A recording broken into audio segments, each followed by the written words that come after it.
이게 이제 한의학적으로 기미론에서 차다, 덥다고 하는 것의 기준이 조금 몇 가지가 있어요. 어머니 앉으셔도 돼요. 차다, 덥다의 이제 기준점이 있는 건데, 객관적 기준은 뭐냐면, 객관적 기준은 먹었을 때 약간 배가 아파. 먹었을 때 뭔가 복통이 있으면서 설사가 나. 그리고 뭔가 채기가 생겨. 그리고 몸에 더 나아가서 냉기까지 생겨. 그럼 차다고 보는 겁니다. 또 반대로 먹었을 때 열이 나. 소화가 쉽게 이루어져. 배가 편안해. 그러면 덥다고 보는 거거든요. 그래서 그게 식물과 동물을 구성하는 걸 보게 되면 껍질째 먹으면 소화가 될까요? 안 될까요? 똑같이 현미를 가지고 먹더라도 현미를 그래서 100번 씹어 삼키시면 괜찮은데 백미 먹듯이 서너 번 먹다가 삼키게 되면 배가 아프고 설사하시는 분들이 많거든요. 현미밥. 그럼 현미는 찬 겁니다. 한의학적 개념에서.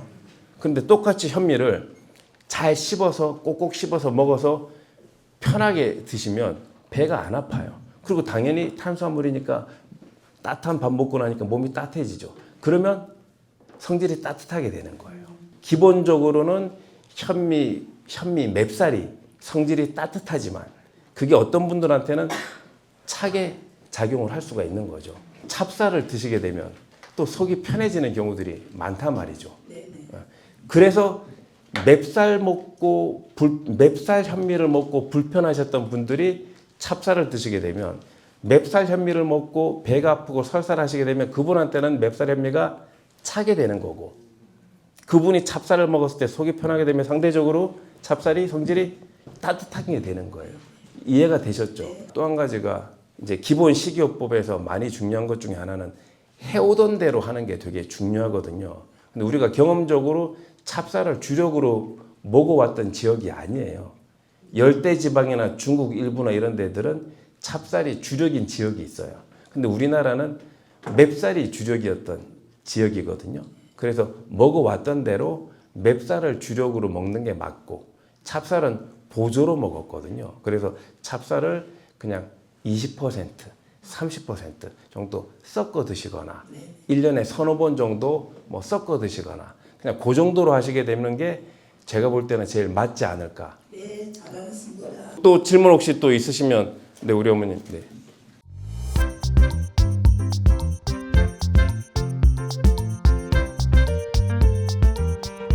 그러니까 보통 이제 여성에게 좋은 음식을 먹지 말라고 하는 게 에스트로겐 성분들이 이제 들어있는 석류라든지 칡이라든지 특히 이제 콩 종류인데 실제로 콩은 필요 이상 많이 먹게 되면 여성 호르몬을 자극을 해서 기존에 자궁근종이 있던 분들이 자궁근종이 커지거나 또는 유방암 발병률을 조금 높이, 그리고 유방 쪽에 몽우리가 있었던 분들은 여성 호르몬 자극 때문에 이제 유방 쪽 몽우리가 커져서 유방암 발생 확률 때문에 그 계열, 여성 호르몬들이 많은 계열의 식품들을 제한하자라고 하는 게 일반 식이요법이거든요. 그런데 이미 이제 어머님 폐경이 되셨죠? 네. 폐경이 됐고 자궁근종도 콩만 떼어내셨고 그러면 일반적으로 폐경되시고 그렇게 하셨으면 그냥 기본적으로는 또 드셔도 크게 상관이 없는데 한 가지는 가장 강력하게 작용하는 건 콩 종류예요. 콩이 가장 강력하게 작용을 하거든요. 콩 종류는 전반적으로 그 중에서 약간 제한을 하시고 그 밖에 나머지는 조금 더 자유롭게 드셔도 돼요. 이를테면 검은 콩으로 만들어진 청국장으로 드신다거나 조금 더 형질 변환을 해서 좀 가볍게 드시거나 나머지는 조금 더 드셔도 돼요. 조금 더 뭐 석류 제품, 근데 석류 제품을 데일리로 드시지는 마시고 예를 들어 한 2주 정도 드시면 또 2주는 쉬고 한 1주 정도 드시면 뭐 3주는 쉬고 그런 식으로 자극의 빈도수를 지속적으로 주시지 마시고 끊었다 했다. 예를 들어서 내가 제품을 3개월치를 샀다. 그럼 3개월을 드셨다. 그럼 딱 1년에 3개월만 드시는 거예요. 나머지 9개월은 또 쉬시는 거고. 이제 그렇게 하셔서 강도 조절을 해주시면 좀 좋을 것 같고 콩을 제외한 뭐 귀리라든지 보리라든지 현미로 밥은 그렇게 조금 그렇게 하시면 좋을 것 같습니다. 또 뭐 질문 또 혹시 있으신가요? 네, 어머님 먼저. 네.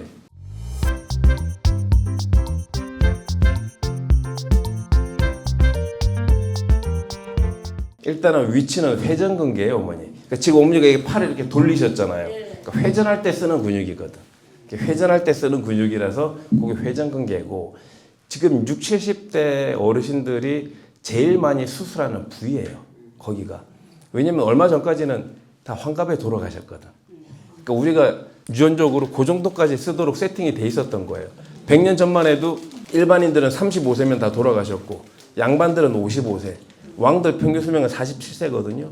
그러니까 거의 환갑을 다 못 넘기고 한 7, 80년 전까지는 다 돌아가셨어요. 그러니까 이제 어머님이 이제 70년 왜 내가 아프냐? 현재로서는 70년 사용해서 아픈 거면 어떤 면에서 정상이다. 이렇게 봐야 되고 위치는 회전근개가 있는 곳인데 그러니까 내가 뭔가 피로감이 자꾸 쌓이는 거예요. 그러니까 꼭 내가 운동을 하지 않아도 예전처럼 밥을 하지 않아도 일상에서 내 체력을 유지할 만한 내 정신력을 유지할 만한 상태보다 내가 뭔가 힘이 좀 부족하다. 그럼 피로하겠죠. 그러니까 만성 피로인 상태에서는 몸에 염증이 생기기가 되게 쉬워요. 염증이 생기기가. 그러니까 그 중에서 내가 제일 약한 고리인 만약 그게 무릎이면 무릎에 관절염이 되는 거고 손가락이면 퇴행성 관절염이 되는 거고 어깨면 회전근개염이 되는 거고 그래서 그 중에서도 빨리 그 피로한 상태에서 벗어나야 되는데 못 벗어나게 되면 내가 나를 공격하는 자가 면역 질환으로 바뀌면서 퇴행성 관절이 류마티스 관절로 바뀔 수가 있는 거고 그래서 일단은 침을 맞으시는 것도 중요한데 침은 그 근처 근육이 뭉친 걸 풀어주고 뭐 봉침 같은 걸 맞으면 또 염증을 삭혀주니까 일반 침치료 플러스 봉침 치료도 하시고 그렇게 근데 원래 회전근개가 빨리 잘 안 나아요. 플러스 알파라는 체력을 올리는 걸 옵션으로 하나를 더 하세요. 셀프로 이를테면 일반 식물류랑 동물류 가지고 힘을 뭐 내기 위해서 뭐 좀 잘 드시는 것도 중요하고 뭐 예를 들어 어떤 분들은 미역에 뭐 잔뜩 양지 넣고 많이 먹었더니 힘이 나더라. 그러니까 하루에 세 끼를 한 3, 4일만 쇠고기에다가 뭐 쇠고기 미역국 잔뜩 해서 먹으면 힘이 나더라. 그럼 그렇게 조금 더 드신다거나 아니면 뭐 녹용 홍삼 같은 걸 챙겨서 조금 더 책 있게 드신다거나 그래도 안 되면 그 한의원에서 처방을 받아서 병행을 하세요. 그래서 체력적인 것 플러스 국소적인 치료를 하셔야 이게 20, 30대랑은 틀려서 어머님 연세가 70이기 때문에 체력 그것만 올려주시면 그게 같이 좋아지실 거예요. 남들은 회전근개 여기 똑같이 손상돼 있는데 치료하니까 빨리 좋아지는데 난 왜 빨리 안 좋아질까? MRI 찍어보게 되면 되게 그럴 경우에는 인대 파열인 경우들이 되게 많아요. 그러니까 그런 경우에는 치료의 반응 정도가 조금 떨어지시는 거죠.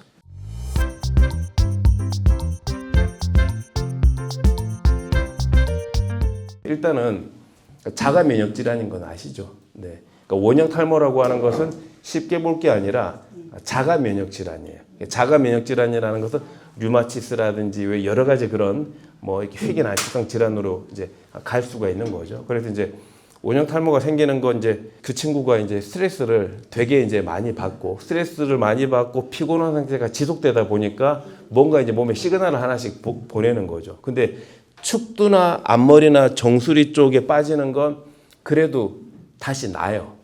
근데 그게 다시 나더라도 스트레스 받으면 딴 곳에 또 생기죠. 근데 문제는 후두부 쪽에 생기게 되면 잘 안 나아요. 후두부 쪽에 생기는 건 후두부는 두피 쪽에서 면역계라 그래서 왜 우리가 남자들 모발 이식할 때 어느 모발을 뽑아서 앞쪽에다 꼽죠? 뒤쪽을 뽑아서 앞쪽을 꼽잖아요. 그 정도로 이게 튼튼한 곳이에요. 근데 여기 생긴다 그러면 문제인데 그 경계선상이니까 일단 잘 보셔야 되고 그래서 일단은 제일 좋은 건 뭐냐면 효모예요. 효모. 예전에 70년대 좀 사셨던 집들은 먹었던 게 뭐가 있죠? 우리나라 최초의 건강기능식품 1호 원기소. 원기소가 효모예요. 맥주를 띄우다가 남은 그 찌꺼기가 요즘은 맥주 건조 효모로 유통이 되는데 그거 말고 생효모. 영양소가 그대로 있는 거. 그래서 생효모를 구입하셔가지고 그 하루에 그 건강기능식품에 요즘 이제 건기식에서 빠진 걸로 알고 있는데 그 효모를 뭐 그 하루 총량으로 아껴서 먹이지 말고 한 3개월 정도 집중적으로 먹이면 납니다. 효모가 제일 강력한 천연 발모제 먹는 것 중에서는 그리고 보조적으로 이제 검은콩, 검은깨 뭐 이런 것들이 되겠죠. 샴푸는 영향을 끼치는 게 되게 낮아요. 샴푸 갖고 하는 것은 조금 낮고 먹는 거로 해야 되니까 그렇게 한번 해보시면 도움이 될 것 같습니다.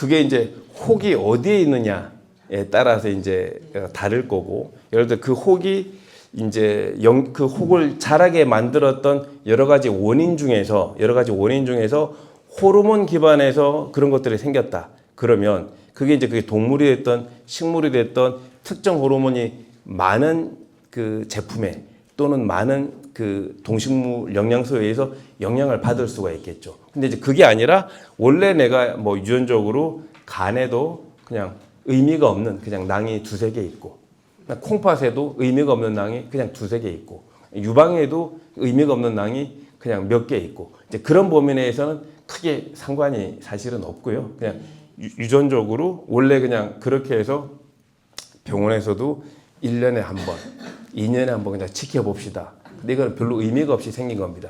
그러면 음식에 크게 구애받으실 필요가 되게 없고요. 이제 다만 그 이제 혹이라고 표현도 똑같은 혹도 아까 우리 이제 질문하신 것처럼 자궁 근종 혹이거나, 그죠? 유방에 실제로 그 이제 유방암의 어떤 기초가 되는 그런 조직들이 보인다거나, 똑같은 뭐 혹이라고 하더라도 그런 이제 암과 관련된 근종과 관련된 혹일 때는 제한을 하시면서 의논을 해서 이렇게 드시는 게 맞고, 그렇지 않을 때는 전혀 상관이 없어요. 그러니까 그게 그냥 일반적으로 원래 영어로 시스트라고 하는데 그거는 거의 의미가 없어요. 그냥 그건 뭐 먹는 거라든지 운동하는 데 있어서 녹용도 그렇고 홍삼도 그렇고 인삼도 특별하게 뭐 그걸 먹었다고 해서 더 커졌다거나 그런 사례는 제가 이제 못 들어봤으니까 그냥 편하게 그냥 드셔도 될 것 같습니다.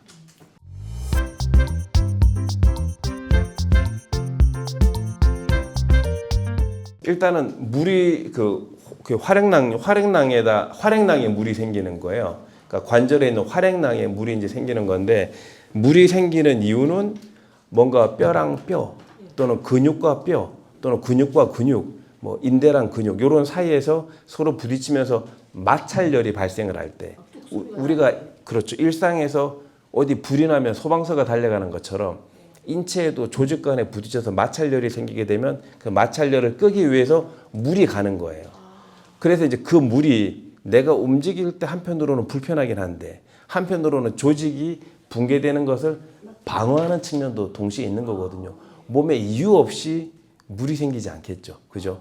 어머님이 이제 오른팔을 쓰시면서 생기는 어떤 그 주변에 열을 꺼주기 위해서 물이 자꾸 차거든요. 그래서 이제 기본적으로는 그래서 이제 빼는 횟수랑 이런 것들도 의논하셔가지고 너무 적극적으로 하시기보다는 보수적으로 하실 필요가 이제 있고, 아니면 어쨌든 빼서 볼륨을 주니까 당장은 편하긴 한데 멀리 보게 되면 어쨌든 또 조직의 어떤 그 마찰열로 인한 손상을 또 가중시킬 수 있는 측면이 있으니까 그 난이도를 조절을 하시고, 물을 빼는데 어쨌든 몸에서 뭔가 물이 생기면 일반적인 물혹도 그렇고 물을 빼는데 제일 도움이 되는 게 차전자예요. 질경이 씨앗. 질경이 씨앗이 천연 이뇨제예요. 그러면 일반 물을 하루에 왜 1리터, 2리터 정도 물을 드셔야 되잖아요. 그죠? 물 드시는 것 이외에 하루에 200cc, 300cc를 질경이차. 질경이차가 붓기가 잘 빠집니다. 질경이차. 그리고 이제 청둥호박, 맷돌호박.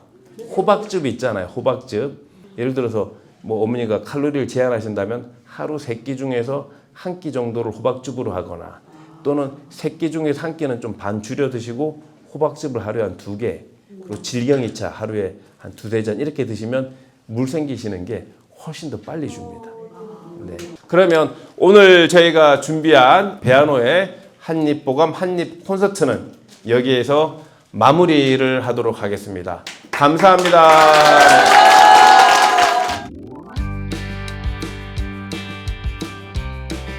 기대되시죠? 그죠? 네. 요런 재미로 다니는 거죠, 뭐.